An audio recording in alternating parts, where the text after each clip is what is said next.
नमस्कार दोस्तों, मैं राकेश कुमार। मैं अपने YouTube channel Rakesh Kumar official पर आप लोग का स्वागत करता हूं। आज हम बात करेंगे जियोग्राफी अर्थात भूगोल के बारे में। अगर भूगोल जियोग्राफी को समझा जाए तो जियोग्राफी जो है वो यूनानी भाषा के दो शब्द जियो और ग्राफी से बना हुआ है।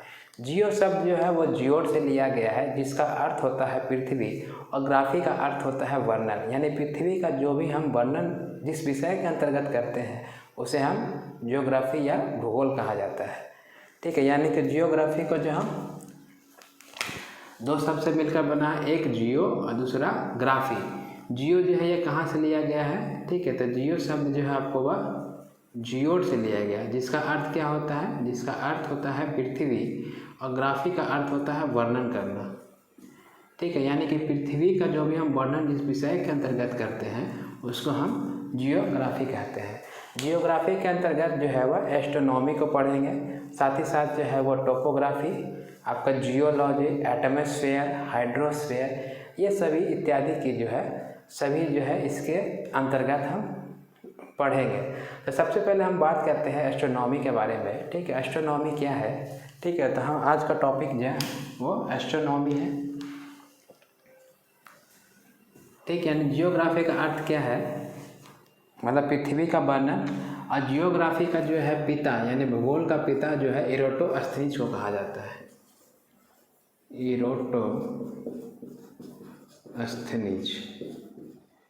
इराटोस्थनीज महोदय को जो है भूगोल का पिता कहा जाता है। तो आज हम सबसे पहले पढ़ेंगे एस्ट्रोनॉमी के बारे में। एस्ट्रोनॉमी अर्थात खगोल विज्ञान।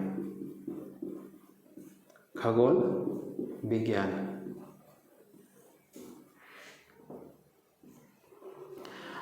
मतलब ऐसा विज्ञान जिसके अंतर्गत जो है वह ब्रह्मांड का अध्ययन किया जाता है। ठीक है, तब उसको हम एस्ट्रोनॉमी कहा जाता है। तो ब्रह्मांड का अध्ययन जो है वह एस्ट्रोनॉमी कहलाता है। तो सबसे पहले हम समझेंगे कि ब्रह्मांड क्या है। तो दिखाई पड़ने वाले समस्त आकाशीय पिंड को हम ब्रह्मांड कहेंगे। कहने का अर्थ ये है कि हम मुंडे ऊपर करें, जो भी हमको दिखाई दे वो सभी क्या है? ब्रह्मांड है। ठीक है, और ब्रह्मांड में जो है वह आपका सबसे अधिक संख्या जो है वह तारों की है। ब्रह्मांड में ग्रह भी हैं, उपग्रह भी हैं, क्षुद्र ग्रह भी हैं, धूमकेतु है, उल्का पिंड है, पुच्छल तारा है, ये सभी जो है वह ब्रह्मांड के अंतर्गत आते हैं। तो दिखाई पड़ने वाले समस्त आकाशीय पिंड जो है वह क्या कहलाते हैं? ब्रह्मांड कहलाते हैं। और ब्रह्मांड का अध्ययन जो है वह एस्ट्रोनॉमी कहलाता है। तो सबसे पहले हम इसमें जो है ब्रह्मांड में सबसे अधिक संख्या जो है तारों की है। तो तारे हम किसे बोल सकते हैं? तो वैसा आकाशीय पिंड जिसके अंतर्गत अपनी ऊष्मा और अपना प्रकाश हो, तो वैसे आकाशीय पिंड को हम तारा कहेंगे। ठीक, और तारों का जो जीवन काल जो है वो विभिन्न अवस्थाओं से होकर गुजरना पड़ता है। यानी तारे का जीवन काल बहुत ज़्यादा ही लंबा होता है। मतलब एक तारे का जीवन काल देखा जाए तो वह करोड़ों करोड़ वर्ष होता है, और उसको जो है विभिन्न अवस्थाओं से होकर गुजरना पड़ता है। तो हम यहाँ पे देखेंगे कि तारे का जो है निर्माण कैसे होता है, किन किन अवस्थाओं से होकर गुजरता है, और किस प्रकार से जो है तारे का अंत हो जाता है। तो सबसे पहले हम यहाँ पर समझेंगे आपका ब्रह्मांड के अंतर्गत में जो है तारे का निर्माण कैसे होता है। तो हम टॉपिक दे रहे हैं तारे का निर्माण। तारे का निर्माण। और ब्रह्मांड में सबसे अधिक संख्या किसकी है? तो वह तारों की है। और तारे वैसा आकाशीय पिंड जिसके पास अपनी ऊष्मा और अपना प्रकाश हो, तो वैसे आकाशीय पिंड को हम क्या बोलेंगे? तारा। सूर्य भी जो है एक तारा है, क्योंकि सूर्य के पास जो है अपनी ऊष्मा और अपना प्रकाश होता है। अच्छा, हम बात कर रहे हैं तारे का निर्माण कैसे होता है। तो तारा बनने से पहले जो है वह विरल गैस का गोला होता है। उस विरल गैस के गोले में जब गुरुत्वाकर्षण बल के कारण आपस में संकेंद्रित होता है तो वह घने बादल के समान छा जाते हैं, और उस घने बादल को जो है निहारिका या निबुला कहा जाता है। सबसे पहले हम क्या बात कर रहे हैं? तारे का निर्माण कैसे होता है। तो सबसे पहले क्या है? विरल गैस का गोला होता है। विरल गैस का गोला में जब गुरुत्वाकर्षण बल लगेगा तो वो क्या होंगे? आपस में केंद्रित हो जाएंगे। केंद्रित होकर के घने बादल के समान छा जाएंगे, और उस घने बादल को जो हम क्या कहेंगे? नेबुला या तो निहारिका कहा जाता है। तो सबसे पहले हम क्या बोल रहे हैं कि पहले क्या रहेगा, यह विरल गैस। विरल गैस के बाद जो है, जब ये विरल गैस में जब गुरुत्वाकर्षण बल लगेगा तो गुरुत्वाकर्षण बल के कारण क्या होगा, ये आपस में संकेंद्रित हो जाएंगे। संकेंद्रित होने के साथ ही जो है वह घने बादल का समान छा जाएंगे। तो ये क्या होगा, और पास में आ गया।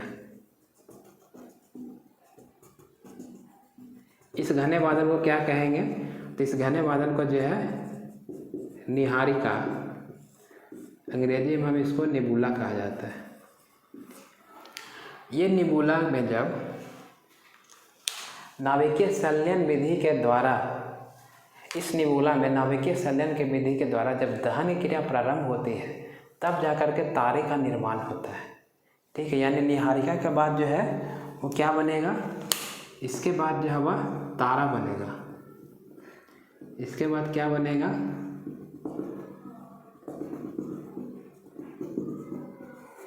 इसके बाद जो है तारा का निर्माण होता है। अच्छा, तारे का जब निर्माण होता है तो तारे के निर्माण में दो चीज़ माइंड में रखना है कि तारा में जो है नाभिकीय संलयन क्रिया होती है, जबकि परमाणु बम में नाभिकीय विखंडन होता है।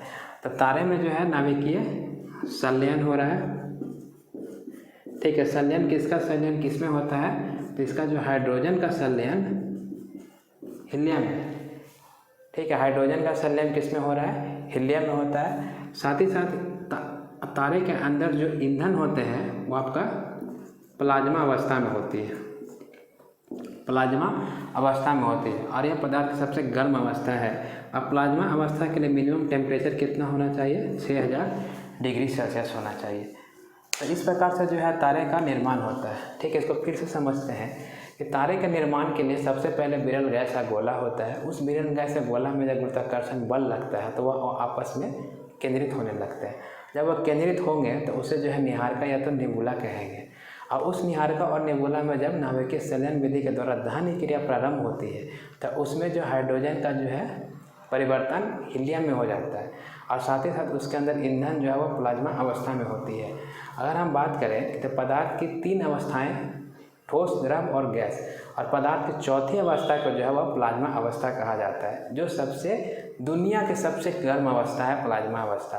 और पदार्थ की सबसे ठंडा अवस्था को हम 5वीं अवस्था जो होता है पदार्थ का, वो सबसे ठंडा अवस्था होता है, और उस अवस्था को जो है बोस-आइंस्टीन अवस्था कहा जाता है। यानी देखा जाए तो पदार्थ को जो है मुख्य रूप से 5 भागों में बांटा गया है। पहला ठोस, द्रव, गैस, ये 3 हो गया। चौथी अवस्था जो है आपको प्लाज्मा अवस्था, और प्लाज्मा अवस्था जो विश्व की सबसे गर्म अवस्था है, और इसके लिए मिनिमम टेम्परेचर जो आपको 6000 डिग्री सेल्सियस होना चाहिए। और पदार्थ की 5वीं अवस्था जो है बोस-आइंस्टीन अवस्था है, जो सबसे ठंडी अवस्था है। तो सबसे पहले हम देखें क्या कि तारे में जो है नाभिकीय संलयन हो रहा है, और नाभिकीय संलयन के दौरान जो है आपको हाइड्रोजन का संलयन किस में हो रहा है, हीलियम में, और इसका टेम्परेचर जो है आपको वह 6000 रिक्वायर्ड होता है आपको प्लाज्मा अवस्था के लिए। यानी इस प्रकार से जो है तारे का जो है निर्माण होता है। ठीक, अब तारे का निर्माण तो हो गया। ठीक, अब जो है तारा जो है उसको विभिन्न अवस्थाओं से होकर भी गुजरना है। अच्छा, तारे का जो जीवन काल जो होता है उसका प्रारंभिक द्रव्यमान के ऊपर निर्भर करता है। वो निर्भर कैसे करेगा वो हम अभी आगे देखेंगे। अभी आप सोचिए कि ये पहले विरल गैस में था, विरल गैस से निहारिका बना, निहारिका से तारा बना। तारा में जो है नाभिकीय संलयन हुआ, और नाभिकीय संलयन किसका, हाइड्रोजन का संलयन हीलियम में। ईंधन जो है प्लाज्मा अवस्था में है, और उसका required temperature minimum temperature 6000 degree Celsius होता है। और ऐसे तारा का टेम्परेचर तो लाखों लाख डिग्री सेल्सियस से जो है वो ज़्यादा ही होती है। तो अभी जैसे तारों में जब ईंधन जो है समाप्त होने लगेगा, ठीक है, तारे में क्या होगा, जब ईंधन समाप्त होने लगेगी और इसकी उम्र जो है बढ़ने लगेगी, तब इसका जो गुरुत्वाकर्षण बल जो है वह धीरे धीरे कमज़ोर होने लगेगा। जब गुरुत्वाकर्षण बल कमज़ोर होगा तो इसका आकार क्या होगा, बड़ा होने लगेगा। ठीक है, इसका आकार क्या होगा, इसका आकार जो है वह बड़ा होगा। ठीक है, इसका आकार क्या होगा, बड़ा होगा, जिसे हम लाल दानव कहते हैं। क्या कहेंगे, लाल दानव। इसको अंग्रेजी में जो है रेड जॉइंट कहा जाता है। ठीक, यानी हम क्रम देखा जाए तो सबसे पहले बिरल गैस था, बिरल गैस के बाद निहारिका बना, निहारिका के बाद तारा बना, और तारा के जैसे जैसे ईंधन जो है समाप्त होने लगेगी, उसकी उम्र बढ़ने लगेगी, तो इसका गुरुत्वाकर्षण बल क्या होगा, वह कमज़ोर पड़ेगी। जैसे गुरुत्वाकर्षण बल जब कमज़ोर पड़ेगी तो इसका आकार बड़ा होने लगेगा, और जब इसका आकार बड़ा होगा तो उसको हम लाल दानव कहेंगे। अब मेन खेल यहाँ से शुरू होता है। अभी लाल दानव के बाद यदि तारे का द्रव्यमान सूर्य के द्रव्यमान का 1.44 यानी लगभग 1.5 गुना से कम है, तब ये लाल दानव जो है फिर किस में जाएगा, तो ये लाल दानव जो है वह बनेगा श्वेत वामन, श्वेत वामन, जिसे जीवाश्म तारा या वाइट ड्वार्फ कहते हैं। और फिर श्वेत वामन के बाद जो है यह बनेगा काला वामन, काला वामन। कब, जब जो है तारे का द्रव्यमान सूर्य के द्रव्यमान का क्या होना चाहिए, 1.44 इंटू सूर्य का द्रव्यमान,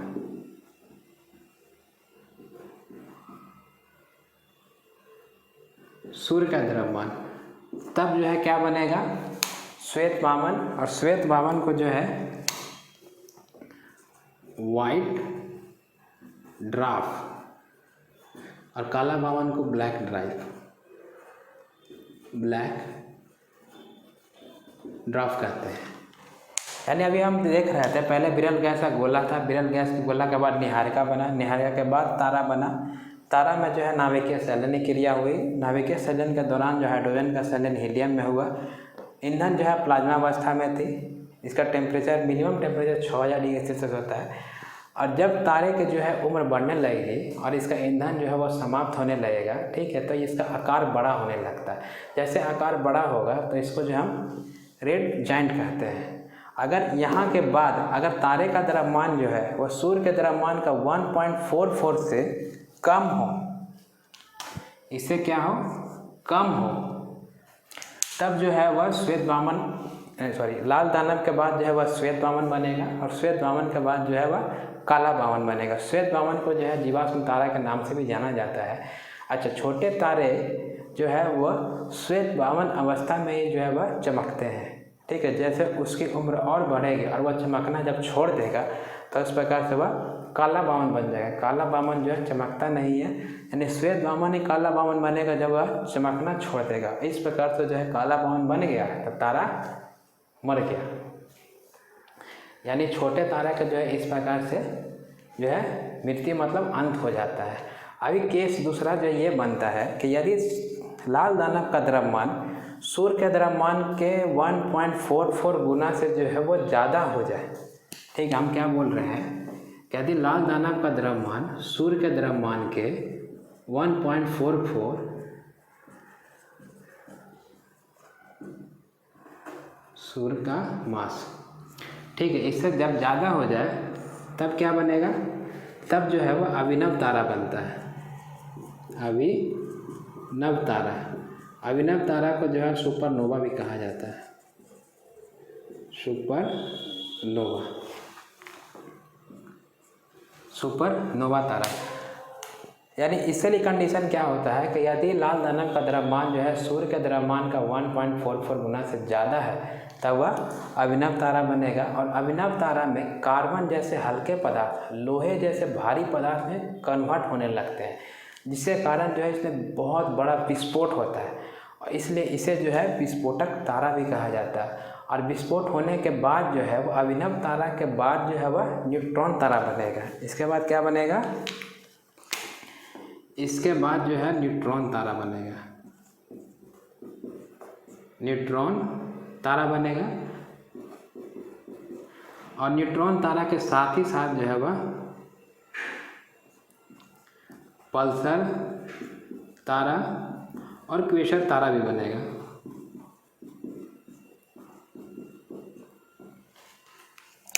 ठीक, यानी अभिनव तारा जो है वह कार्बन जैसे हल्का पदार्थ जो लोहे में कन्वर्ट होता है तो इसमें विस्फोट होता है, इसलिए इसको विस्फोटक तारा भी कहेंगे। और विस्फोटक तारा के बाद न्यूट्रॉन तारा बनेगा, साथ ही साथ जो है पल्सर और क्वेसर तारा भी बनता है। और इस न्यूट्रॉन तारे के बाद जो है ब्लैक होल का निर्माण होता है। ब्लैक होल का निर्माण होता है। ठीक है, तो सबसे पहले हम ये देखते हैं कि न्यूट्रॉन तारा का निर्माण जो है वो आपको विस्फोट होने के बाद बनता है। और न्यूट्रॉन तारा का घनत्व जो है बहुत ही ज़्यादा उच्च होता है। और जब किसी चीज़ का घनत्व जब ज़्यादा हो जाएगा, सपोज मान लीजिए घनत्व अगर बहुत ज़्यादा हो गया तो उसका आकार क्या हो जाएगा, आकार छोटा हो जाएगा। यानी कि न्यूट्रॉन तारा का जो है घनत्व बहुत ज़्यादा उच्च है और उसके बाद जो है आकार क्या है उसका कम है। अगर हम पल्सर तारा का बात करेंगे तो यह तारा जो है वह चमकता और बुझता है। साथ ही साथ ये विद्युत चुम्बकीय तरंग और रेडियो तरंग जो है वह उत्सर्जित करती है। यानी कि पल्सर तारा जो है क्या है, चमकता और बुझता है, रेडियो तरंगें उत्सर्जित करती है, विद्युत चुम्बकीय तरंग उत्सर्जित करती है। अगर हम क्वेसर तारा का बात करें तो क्वेसर तारा जो है वह लगभग तारे की ये अंतिम अवस्था है। ठीक है, लेकिन इसमें जो है आपको चुम्बकीय क्षमता जो है वह अधिक होती है। अच्छा, अगर हम यहाँ पर इसके बाद लिखे हैं कि न्यूट्रॉन तारा के बाद जो है ब्लैक होल बनता है। ठीक है, तो ब्लैक होल के लिए कंडीशन ये है कि यदि लाल दानव का द्रव्यमान, क्योंकि सब कुछ जो है लाल दानव के बाद ही हो रहा है। ठीक है, लाल दानव के बाद जो है श्वेत बावन बनेगा। श्वेत बावन को जीवाश्म तारा कहेंगे। श्वेत बावन के बाद जो है काला बावन बनेगा। कब? जब लाल दानव का द्रव्यमान जो है वह सूर्य के द्रव्यमान के 1.44 यानी कि लगभग 1.5 गुना से कम हो, मतलब छोटे तारे हो गए, तो वह श्वेत बावन और काला बावन बनेगा। अगर जो है वह लाल दानव का द्रव्यमान सूर्य के द्रव्यमान के 1.44 से ज़्यादा हो जाए तब जो है वह अभिनव तारा या सुपरनोवा तारा, जिसको कि विस्फोटक तारा भी कहते हैं। और इस विस्फोट होने के बाद जो है न्यूट्रॉन तारा का निर्माण होता है। साथ ही साथ पल्सर तारा और क्वेसर तारा का भी निर्माण होता है। अच्छा, ये पल्सर जो है एक बजाज की बाइक भी है। ठीक है, तो यह नाम कहाँ से लिया गया है? तो यह नाम जो है वह तारे से लिया गया है, पल्सर, जो कि बहुत फेमस बाइक है आपकी बजाज कंपनी की।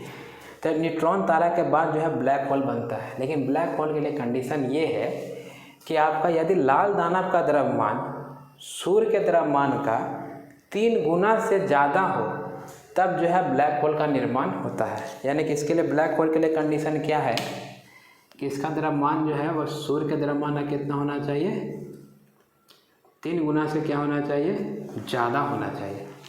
ठीक है, यानी कि अगर सूर्य के द्रव्यमान के 3 गुना से ज़्यादा द्रव्यमान अगर लाल दानव का होगा तो वही तारा जो है अभिनव बनेगा। अभिनव के बाद विस्फोट होगा, विस्फोट के बाद न्यूट्रॉन बनेगा, न्यूट्रॉन के बाद ब्लैक होल का निर्माण होता है।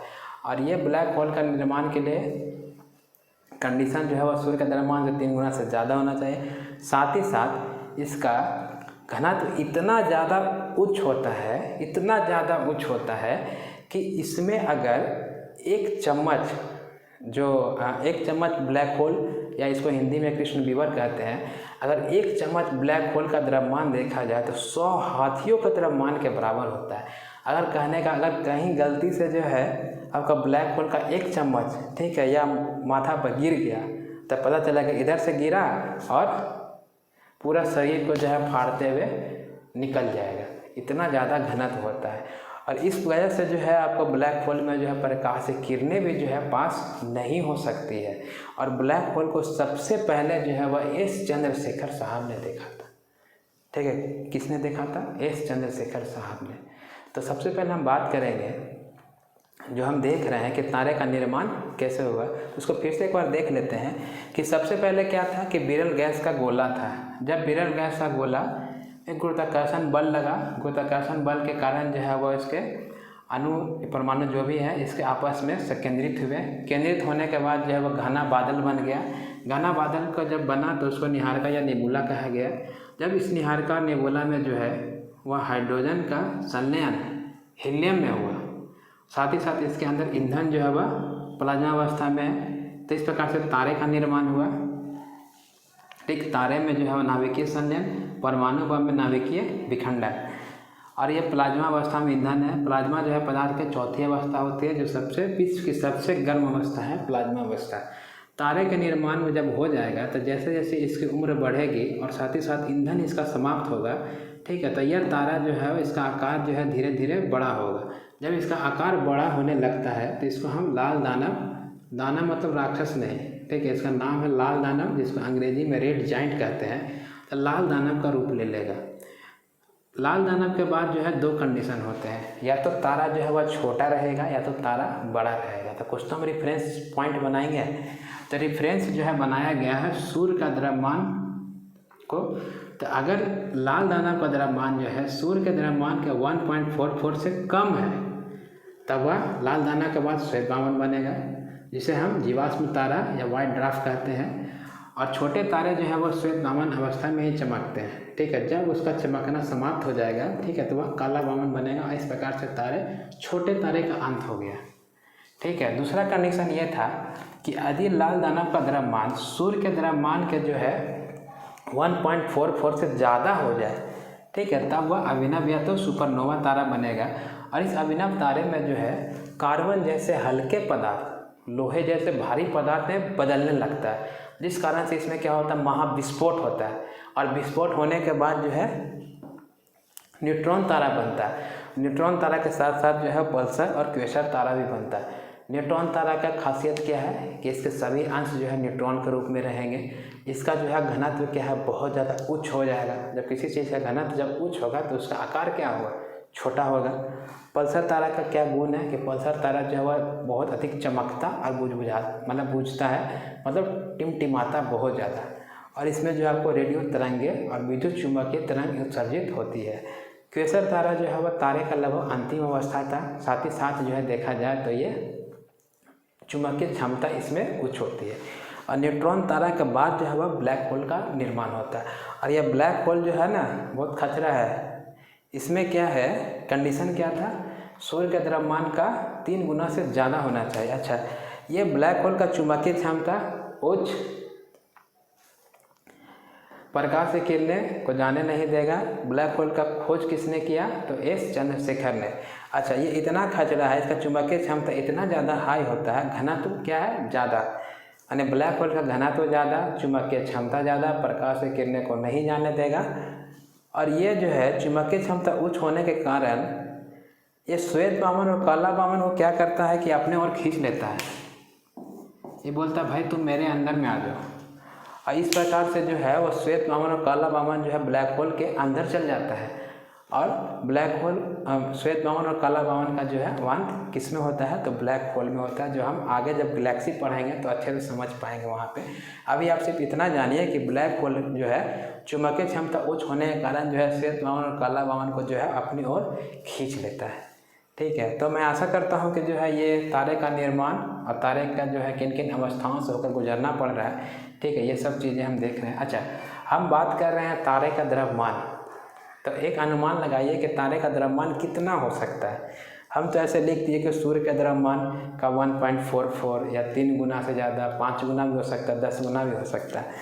तो अगर देखा जाए सूर्य का द्रव्यमान, यहाँ पर लिखते हैं, अगर देखा जाए सबसे पहले हम बात करेंगे पृथ्वी का द्रव्यमान का।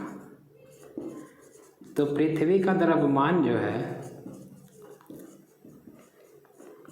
इसका होता है 5.97 इंटू 10⁻24 kg। 10 कितना है, 24 kg है। और सूर्य का जो द्रव्यमान होता है, सूर्य का द्रव्यमान वो पृथ्वी के द्रव्यमान का 3,32,000 इंटू पृथ्वी का द्रव्यमान,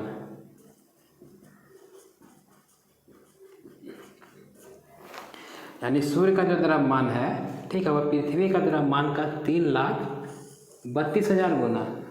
और यहाँ से भी जो है हम 1.5 गुना और ज़्यादा ले रहे हैं, ठीक है। यानी कि सूर्य का द्रव्यमान जो पृथ्वी का द्रव्यमान का 3,32,000 गुना ऑलरेडी ज़्यादा है। और हम जिस पृथ्वी पर रहते हैं और पृथ्वी के एक छोटे से देश भारत के एक छोटे से राज्य बिहार, और बिहार का छोटा सा जिला गया, और उस गया का छोटा सा प्रखंड मानपुर में मैं रहता हूँ।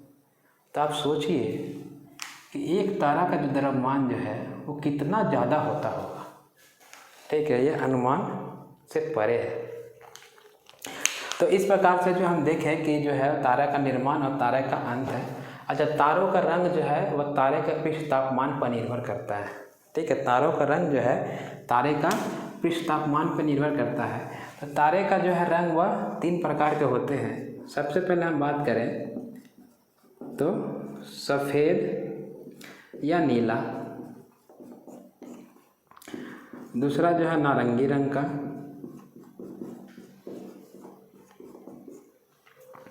और तीसरा जो है लाल रंग का। तो जो सफ़ेद और नीला रंग का जो तारा होता है इसको हम युवा अवस्था का तारा बोलते हैं, युवा अवस्था का तारा। नारंगी रंग का जो तारा है इसका प्रौढ़ अवस्था का तारा बोलेंगे, और लाल रंग का जो है वह वृद्ध अवस्था। यानी कि वृद्ध अवस्था का तारा जो है लाल रंग का रहेगा। इसका मिनिमम टेम्परेचर जो आपको 6000 डिग्री सेल्सियस होगा। इसका टेम्परेचर जो आपका मध्य यानी कि लाख के अंदर। और सफ़ेद जो युवा अवस्था का जो तारा होगा इसका टेम्परेचर जो है वह ग्रेटर देन मतलब कि लाख से जो है क्या उच्च होगा। उच्च कहने का अर्थ है लाख टेम्परेचर जो है वह इसका टेम्परेचर होता है युवा अवस्था का तारा। तो इस प्रकार से जो है तारे का रंग जो है उसका पृष्ठ तापमान पर निर्भर करता है। तो ये भी मिटा देते हैं।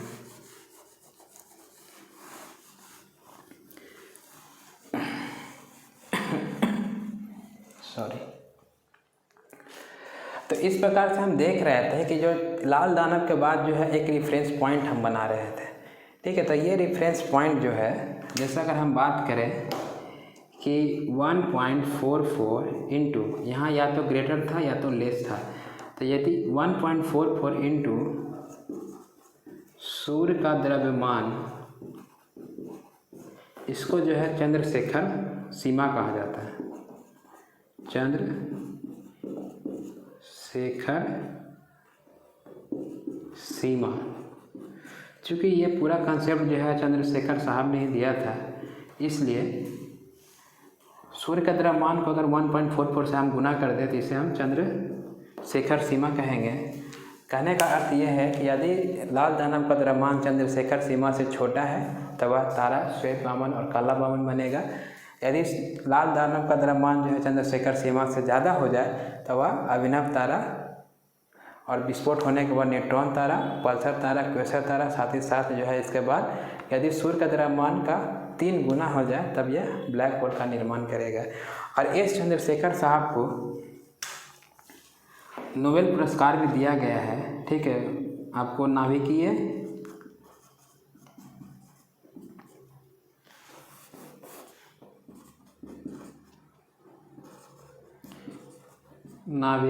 खगोल भौतिकी के क्षेत्र में,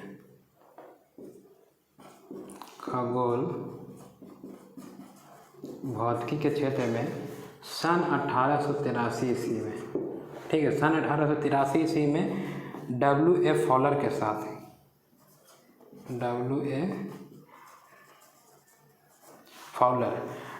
फॉलर के साथ जो है वह एस चंद्रशेखर को जो है W.A. फॉलर के साथ आपको नाभिकीय खगोल भौतिकी के क्षेत्र में संयुक्त रूप से जो है आपको नोबेल पुरस्कार दिया गया था 1983 ईस्वी में। तो इस प्रकार से जो है वो तारे का जो है निर्माण कैसे होता है, तारे का जो है वह किन किन अवस्थाओं से अगर गुजरना पड़ता है, ठीक है, किस कंडीशन में जो है वह श्वेत वामन बनेगा या किस कंडीशन में जो अभिनव तारा बनेगा, ठीक है, ये मैं आप लोगों को समझाने का कोशिश किया। ठीक है, मैं आशा करता हूँ कि इतना चीज़ जो मैंने बताया वो आप लोग को समझ में आया होगा। अगर किसी प्रकार का जो डाउट है तो वो मेरे कमेंट सेक्शन में आप लोग लिखिए। मैं कोशिश करूँगा कि जो है उस चीज़ को जो है वह मैं समझा पाऊँ, बता पाऊँ। ठीक है, अब हम नेक्स्ट क्लास में हम बात करेंगे इसके आगे का। ठीक है, जो हम पढ़ेंगे गैलेक्सी के बारे में, फिर उसके बाद जो है सूर्य के बारे में, ग्रहों के बारे में, क्षुद्र ग्रहों के बारे में, धूमकेतु के बारे में। ठीक है, तो बारी बारी से हम आगे के क्लास में पढ़ते जाएंगे। ठीक है, ये क्लास जो है यहीं पर मैं समाप्त करता हूँ। अगर यह वीडियो जो है आप लोग को थोड़ा सा भी इन्फॉर्मेटिव लगा होगा तो वीडियो को लाइक कीजिए, अपने दोस्तों के साथ शेयर कीजिए ताकि ये जानकारी जो है आपके दोस्त के पास ही पहुँच पाए। ठीक है, साथ ही साथ चैनल को सपोर्ट कीजिए। ठीक है, फिर मिलते हैं हम इसके आगे क्लास में। ठीक है, जब तक के लिए जय हिंद, जय भारत, नमस्कार।